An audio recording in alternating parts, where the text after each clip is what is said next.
आज जानते हैं पर्यावरण में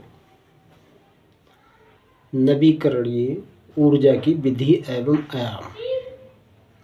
आज विश्व में ऊर्जा विश्व का पर्याय बन गया है। ऊर्जा संसाधनों की व्यापक प्राप्ति के आधार पर ही आज विकसित राष्ट्र तकनीकी क्षेत्र में इतना सक्षम हो पाए हैं। जितना बड़ी तकनीकी उतनी ही अधिक ऊर्जा की खपत और आर्थिक विकास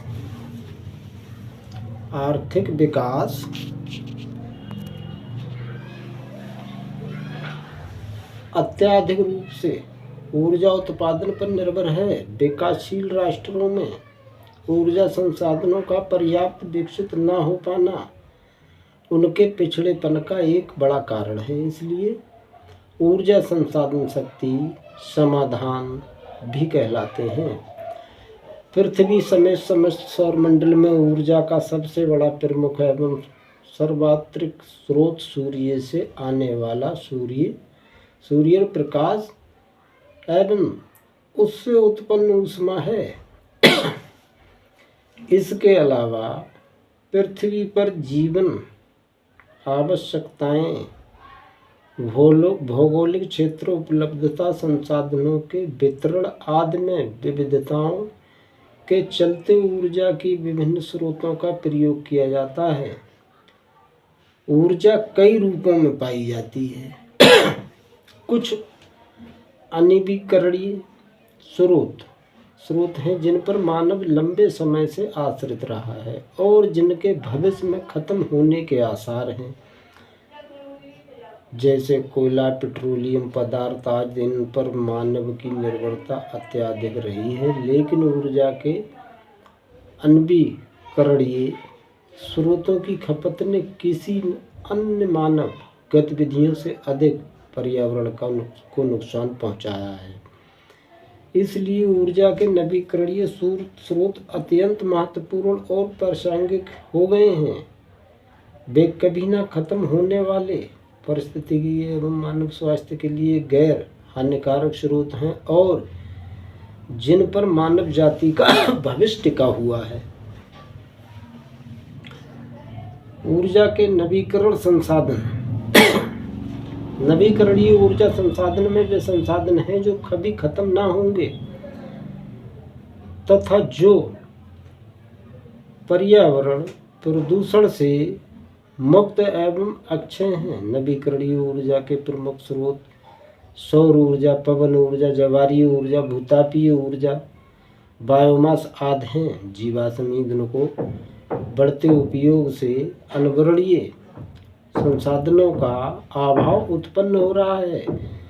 इन जीवाश्म ईंधनों के उपयोग ने प्रदूषण को अत्यधिक बढ़ाया है, जिसके कारण आज ग्लोबल वार्मिंग से असमय वर्षा, आपदा की घटनाएं और जैव विविधता में अत्यधिक ह्रास देखने को मिलता है।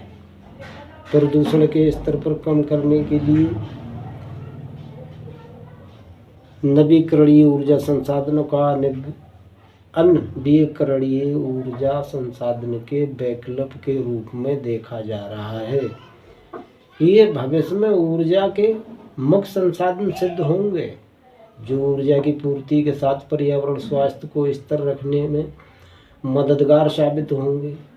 इसके अंतर्गत सौर ऊर्जा, पवन ऊर्जा, जैव ऊर्जा एवं अन्य नवीकरणीय स्रोतों का विकसित करने के लिए चिन्हित किया गया है।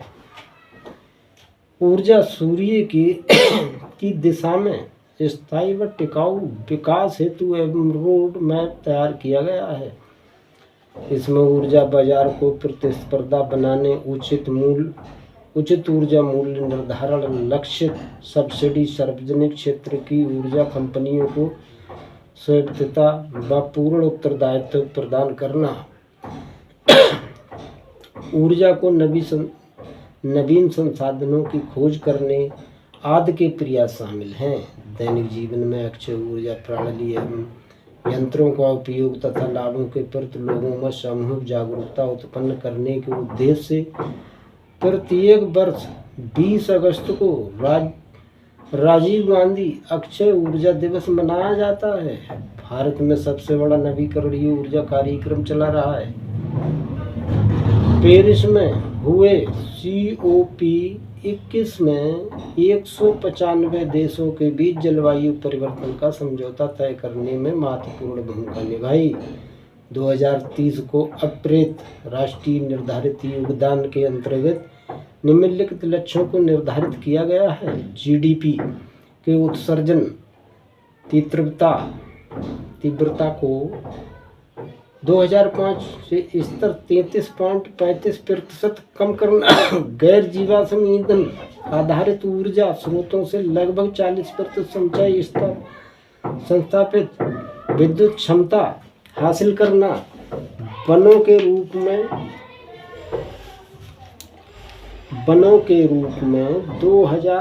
250 से 300 करोड़ टन के कार्बन सिंक का सृजन किया जाना।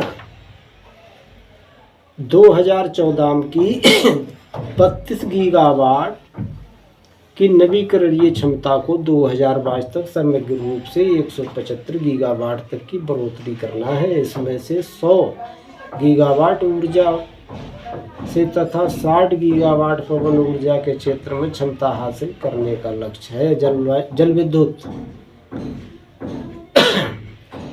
जल विद्युत का उत्पादन वर्षा के संग्रहित जल को बांध से एक ऊंचाई से टरबाइन पर आरोपित करके टरबाइन एवं जनरेटर को संचालित करके किया जाता है। जो जल टरबाइन पर गिरने के बाद बच जाता है वो नदियों व नहरों में बह जाता है और बाद में कृषि के प्रयोग में लाया जाता है। जल की गति का प्रयोग टरबाइन चलाकर विद्युत उत्पादन करने में किया जाता है। इसके लिए बड़े बांध व जलाशय का निर्माण आवश्यक होता है। विश्व में ऊर्जा का लगभग 1/4 हिस्सा जल विद्युत से उत्पन्न किया जाता है। विश्व में जल विद्युत के अग्रणी उत्पादक देश पराग्वे, नॉर्वे, ब्राजील और चीन हैं। जल में कुछ महत्वपूर्ण जल विद्युत केंद्र भाखड़ा नागल बांध, गांधी सागर, नागार्जुन सागर और दामोदर नदी घाटी परियोजना। सौर ऊर्जा का सबसे आसान सर्वसुलभ स्रोत सूर्य है। सूर्य ऊर्जा सबसे अधिक पर्यावरण हितैषी है क्योंकि इसमें कोई विषैले उत्पाद नहीं बनते। इसकी आपूर्ति पर कोई भी राष्ट्र रोक नहीं लगा सकता। देश में वर्तमान ऊर्जा प्रदूषण जलवायु परिवर्तन के बारे में कुछ बड़ी चिंताओं को देखते हुए सौर मिशन की शुरुआत एक महत्वपूर्ण पहल की जा सकती है। सूर्य से बिजली पैदा करने के 2 तकनीकें उपलब्ध हैं। एक है फोटो वोल्टेक और दूसरी cross treating solar power. Number 1 cross treating solar power में लेंस व मिरर का प्रयोग होता है। इसे सूर्य का तापीय तकनीकी भी कहा जाता है। क्रॉस ट्रेटिंग सोलर पावर तकनीकी में सूर्य की ऊर्जा से पानी उबाला जाता है और फिर उससे बिजली बनाई जाती है। इसमें लेंस या शीशों का प्रयोग किया जाता है जिससे एक बड़े क्षेत्र की रोशनी को एक छोटी किरण में बदल दिया जाता है। इस केंद्रित ताप का इस्तेमाल सामान्य बिजली संयंत्रों में किया जाता है। इस तकनीक से प्रतिवर्ती धारा AC उत्पन्न होती है। फोटोवोल्टिक सोलर पावर, इसमें फोटोवोल्टिक सेल पावर का प्रयोग किया जाता है। भारत में इस तकनीकी पर बहुत से प्लांट संयंत्रों का विकास किया जा रहा है।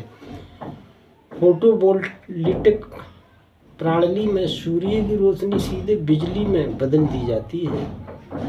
सूर्य फोटॉन्स उत्सर्जन करता है। जब ट्रॉन्स फोटो वोल्टेज को सेल पर पड़ते हैं तो बिजली पैदा होती है। फोटोवोल्टिक सेल या PV सेल सिलिकॉन की 2 परतों से बना होता है। जब सूर्य की रोशनी इस शैल पर पड़ती है तो उसकी परतों में एक विद्युतीय क्षेत्र तैयार हो जाता है। रोशनी जितनी तेज होगी उतनी अधिक ऊर्जा बिजली पैदा होती है।